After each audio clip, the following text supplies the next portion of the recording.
From Kitty Hawk to Cape Kennedy. NASA, the National Aeronautics and Space Administration, presents Aeronautics and Space Report.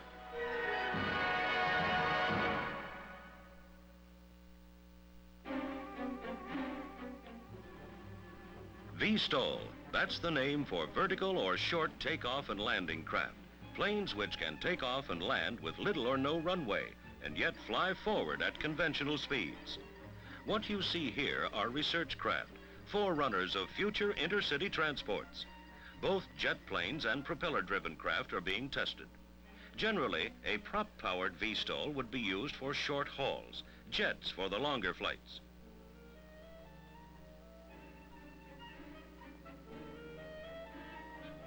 All have one thing in common. They can take off and land like a helicopter. Change to forward flight, and then speed along like an airplane. This four-engine version, shown in a wind tunnel, is now undergoing flight tests by the Air Force as a transport. For several years, NASA's Langley and Ames research centers have been involved in the study of STOLs. These studies have included many hours of wind tunnel testing, both with models and full-scale planes. This is the British Hawker Strike Fighter, in one of the tests being conducted in cooperation with European countries. An international organization called Advisory Group Aerospace Research and Development, AGARD, has been set up as a clearinghouse for STOL information. The British have another plane, the SC-1. Both it and the Hawker have been flown by NASA test pilots. Here, the French entry, the Balzac, and a prototype built by Germany. Modifications are being made on many variations of STOL so that eventually specifications can be laid down for a whole class of vertical takeoff planes. Their uses may range from rescue work to intercity transportation. STOL, a new breed of craft being studied here and abroad by government and industry. Research today for tomorrow's aircraft.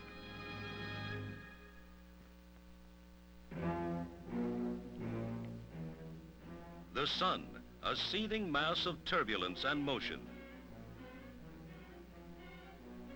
Worshipped as a god in ancient times.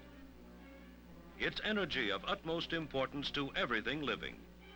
It is the source of natural light, too bright to look at with the unshielded eye. 93 million miles away, yet the nearest star to Earth. Since the sun is the only star on which detailed observations can be made, it is unique in the field of astronomy. Individual characteristics such as solar flares, spicules, the corona, and prominences can be observed and studied only on our sun. These are some of the features which NASA hopes to investigate with OSO, Orbiting Solar Observatory. After being boosted into orbit above the Earth's atmosphere, the satellite's arms are extended. Now, each experiment in the wheel will scan the sun every 2 seconds as the wheel turns. The sails section automatically locks on the sun. Once during each orbit, OSO transmits by command more than 2 million bits of information to ground receiving stations. The study of the sun is a painstaking process of observing and collecting data on the ever-changing solar face. High-flying laboratories like the Orbiting Solar Observatory may well provide many of the unanswered questions about the sun, which so vitally affects our daily lives.